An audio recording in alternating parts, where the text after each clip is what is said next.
Welcome to the FY23 Annual School Nutrition Program Training. The goal of this webinar is to provide you with some important reminders about returning to traditional school nutrition program operations and to provide you with some guidance on how you can ensure that you are operating within compliance. Before we get started with the bulk of the training, we wanted to go over some general reminders. The first item that we wanted to talk about was keeping CNP Connect contact info as up to date as possible. With the new CNP Connect, we have the ability to send emails through the system, and the system generates the email recipient lists based on the contact info that's entered in the sponsor application. So making sure that you have the most appropriate contacts, especially in the program contact info spot, the business manager spot, and the food service director spot, because those are the three people that we will send the majority of our emails to, is very important. If you don't have the appropriate people in those contact sections, then people that you want to be receiving our emails are most likely going to be missing out. And that you may find that there are some people that you will have to forward emails to because there just aren't enough sections in the contact section of the sponsor application to include absolutely everyone, but it should get to at least a few people within your school or district, and you can forward the emails as appropriate. The next reminder is about universal free breakfast.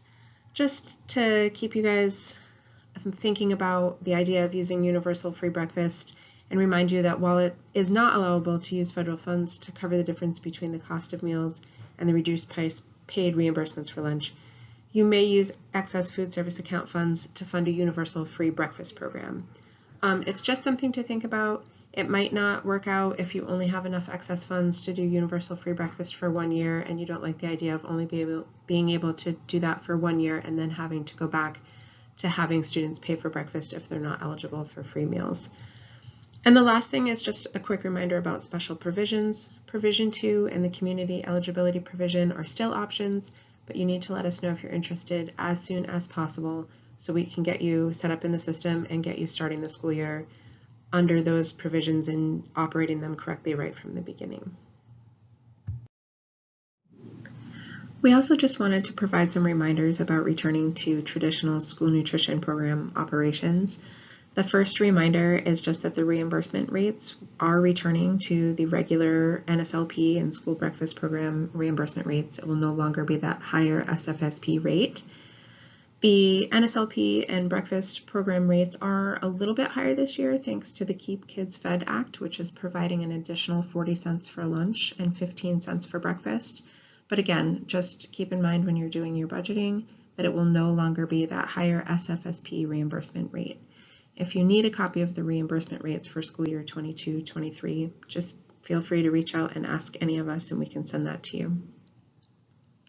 Also a reminder that you should be using the NSLP meal pattern, and even during school year 21-22, and even if you were doing SSO, you should have been using the NSLP meal pattern. But the bigger reminder here is that high schools are required to utilize offer versus serve for meal service, and so every high school should be returning to using offer versus serve. There are some waivers in place, including for offer versus serve, but they are only there's some waivers available, I guess I should say, even for offer versus serve, but they will only be available or approved to be used for very limited COVID circumstances. And you do need to complete a waiver management plan to be able to use any of the waivers. You should not implement any of the waivers until you have an approved management plan. And we ask that you think about submitting the management plan as soon as possible, even if you don't think that you'll need it, just so that you don't end up in a scenario where you're trying to scramble at the last minute to plan for any type of meal service where you might need to do non-congregate feeding or parent pickup, or to use this OVS waiver or any of the other things that are listed on the management plan. Those were sent out earlier this week, but if you need more information on the management plan, please feel free to reach out to us and we can send that to you again. So the bulk of this training, we're going to focus on the monitoring requirement. And while only school food authorities with more than one site are required to conduct monitoring, we are strongly encouraging all school food authorities to use the monitoring form this year as a self-check for regulatory compliance especially since the last couple of years there have been so many waivers and flexibilities in place. We just want you to be able to have a check for yourself as you return to traditional school nutrition program operations to make sure that you are in compliance. We also want you to keep in mind, especially for those of you who are required to complete monitoring, that only staff employed by the School Food Authority may conduct monitoring. So it cannot be staff from a food service management company. If you are from a food service management company and you're listening to this training, please know that the monitoring form can still be a valuable tool for you so that you understand what we are looking for when we come out on review and what your client's expectation of you would be.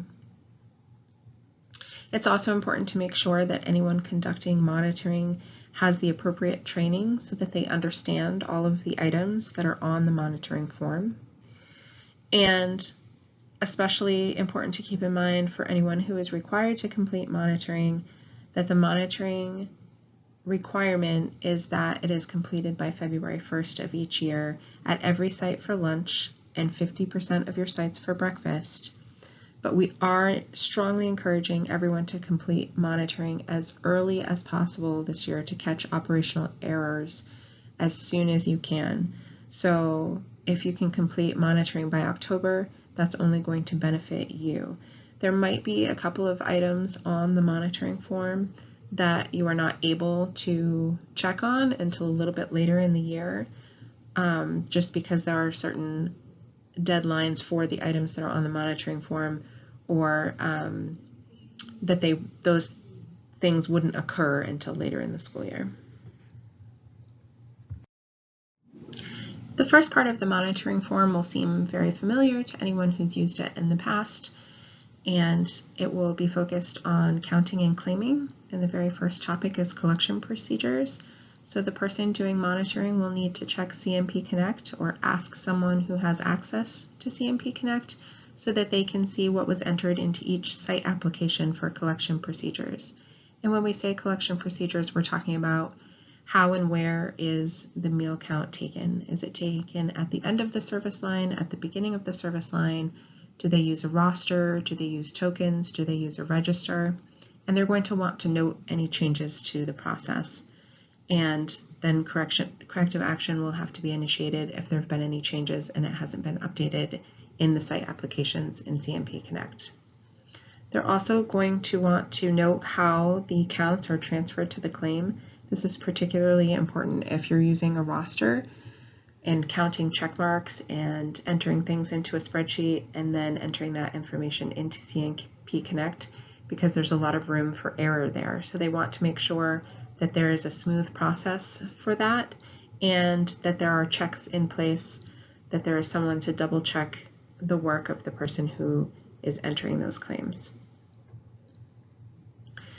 They're also going to need to be familiar with the meal pattern, so they'll need appropriate meal pattern training. They can access our meal pattern training on our website, and they're going to need to be able to determine what is a reimbursable breakfast. First, they'll need to determine if the site is utilizing straight service or offer versus serve. And for straight service, does the meal have at least one fruit or fruit juice and 3 other food items? And for offer versus serve, does the meal have at least one fruit or fruit juice and 2 other food items? Again, they'll be able to do that if they watch the meal pattern training on our website. They should understand how to check the meals for compliance, whether or not they are reimbursable.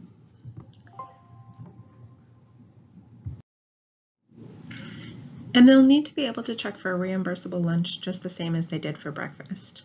So they'll have to determine if the site is utilizing straight service or offer versus serve. For straight service, does the meal contain all 5 food components, so a fruit, a vegetable, a grain, a meat alternate, and a milk? Or for offer versus serve, does the meal contain at least 1 full half cup of a fruit or a vegetable, and at least 2 other different components? And then they're also going to want to note if the person taking meal counts knows how to track non-reimbursable meals, because we can't force a student to take any of the items to make a reimbursable meal. So how is that being tracked? Or also if a student comes up for a second meal, or if an adult, like a teacher, comes through the line to get a meal, those are all non-reimbursable meals. And does that person taking meal counts have knowledge of district policies? Do they know how to handle incomplete or non-reimbursable meals, lost or stolen IDs, students visiting from another school, adult meals, unpaid meal charges, etc.? The person conducting monitoring is also going to want to make sure that there is a plan in place in case the person who normally takes meal counts is not available, whether they're out sick or out for some other reason. They want to make sure that that site has a plan in place for someone who is trained to be able to take the meal counts and understands all of the things on the previous slides that we've talked about. And is there a backup plan for if they're using a register and the register isn't working, or if normally the person who takes meal counts relies on someone else to print a roster for them and that person isn't there that day, how would they handle that situation? And then also, is there someone or are there some type of internal controls to ensure that daily meal counts do not exceed eligibility or attendance? And do the counts by category, so free, reduced price, and paid, on the day of review seem reasonable when compared to eligibility and attendance information? And the last item under counting and claiming is over identification. So checking to see if there's a different counting system in place based on a child's eligibility. Or does a child's meal choice differ based on their eligibility? And can other students or even adults identify which students qualify for free or reduced price meals based on the process used? So basically, they just want to make sure that there's nothing that would allow people to easily identify a child's eligibility status. The next topic on the monitoring form is eligibility, and this is just checking the meal benefit applications for correct determinations. This is not applicable for any schools that operate the community eligibility provision. But in any schools where they collect meal benefit applications, the person conducting monitoring will have to review a sample of applications to make sure that the eligibility was determined correctly. And they will also need to check to see if the families were notified within the correct amount of time, so within 10 days of submitting the application. And if the communications to the families had all of the required components. The person conducting monitoring will have more information with the monitoring form in that companion document to let them know exactly what they need to be looking for to check for all of the things listed here. Now we're going to get into the areas of the monitoring form that may not seem familiar even if you've conducted monitoring in the past. But these are some of the other topics that we look at when we come out for review, and some of the topics that should have been included on the monitoring form because they are required by the USDA. The first topic is civil rights, and the person conducting monitoring will have to check to make sure that all staff associated with the school nutrition programs has received civil rights training. At each site that they go to, they'll need to check for an "And Justice for All" poster and whether or not it's displayed in a prominent customer-facing location. They want to check all program communications that are being sent out to families to make sure they have the full and up-to-date non-discrimination statement. They'll want to observe if there are any barriers to participation at the time of review at each site, and whether meal accommodations are being made as necessary for children with disabilities. And again, we'll be providing examples so that the person conducting monitoring will know exactly what to look for each of these questions. And then also for reporting and record keeping, the person conducting monitoring will want to make sure that all program documents are being saved for at least 3 years plus the current year. That especially includes rosters for things like breakfast in the classroom. We need to see those point of service documents, so exactly where the students were checked off as receiving a meal when we come out for review. So you want to make sure that you're saving all of your rosters. You want to make sure you're saving all of your production records and really any other documents that are related to the school nutrition programs. You should save them all for 3 years plus the current year. The next topic is food safety. So the person conducting monitoring will want to check each site and make sure that a recent health inspection report is posted in a visible location. And they will also want to check to see if the school has had at least 2 health inspections completed in the current school year, or if there are plans to have completed 2 health inspections before the end of the school year. So especially if the monitoring is being done very early on in the school year, chances are you will not have had 2 health inspections yet.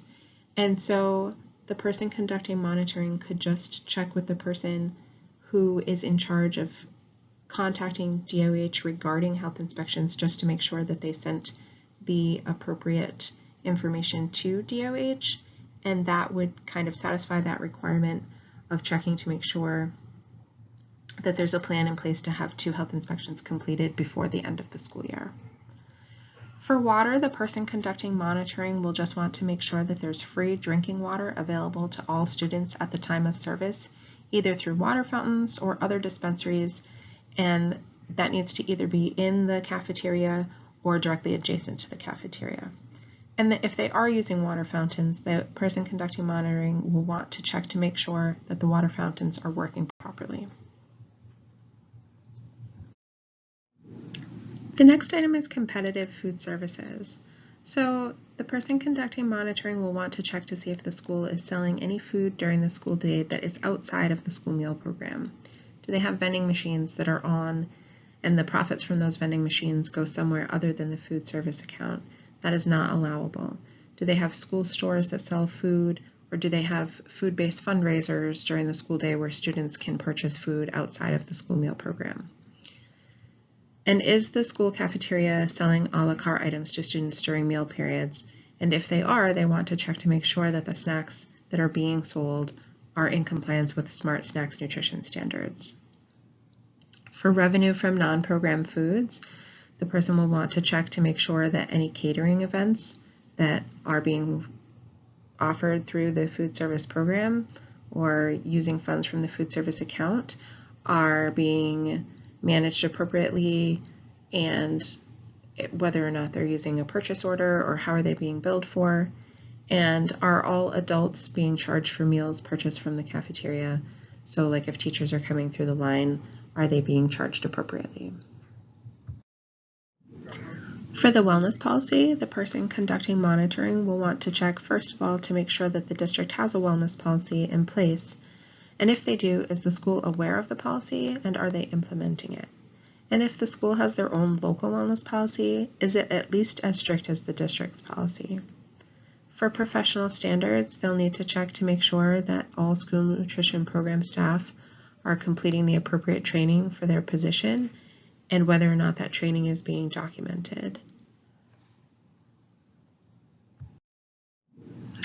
Depending on who is conducting monitoring, they may need to meet with someone in finance to be able to answer the resource management portion of the monitoring form. But they'll just be answering some pretty high-level questions like what is the process for making deposits and how is the food service account reconciled? Is there a negative balance in the school food service account? Is the paid meal price at least as much as the difference between the federal reimbursement for a free meal and a paid meal? Is the non-program revenue tool being used? And is the revenue from non-program foods sufficient to cover the cost of non-program foods? And revenue from non-program foods is only applicable if you sell food outside of the reimbursable meals. And then are indirect costs being charged to the school food service account? And if so, are they allowable?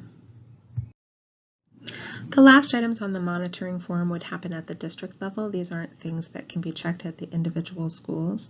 The first one is verification, and this is one of those things that won't be able to be checked in September or October because verification doesn't even start until October, and then it takes a couple of months to complete the whole process. But they would want to check to make sure that any documentation to support the verification process is being saved. Was verification completed by November 15th? And was the verification report submitted to RIDE on time, which is usually around December 15th? They also want to make sure that the breakfast program and the summer food service program are being communicated to all families so that families are aware that those programs are available.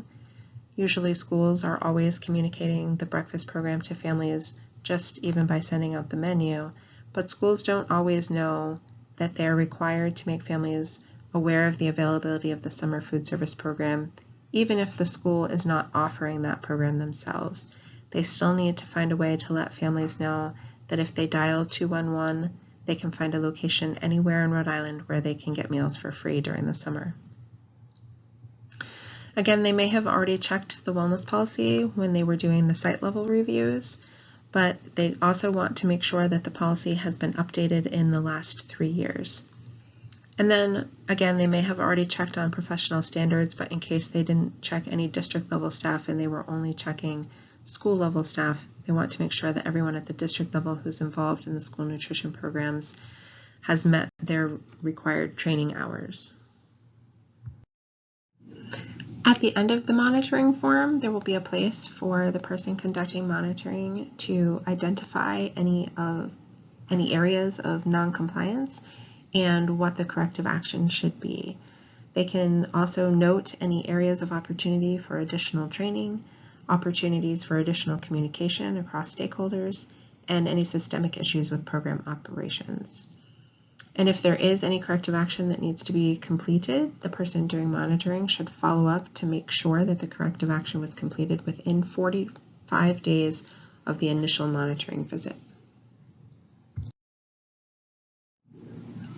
Please feel free to contact us with any questions or concerns, or if you need any assistance as you're starting the monitoring process. Thank you.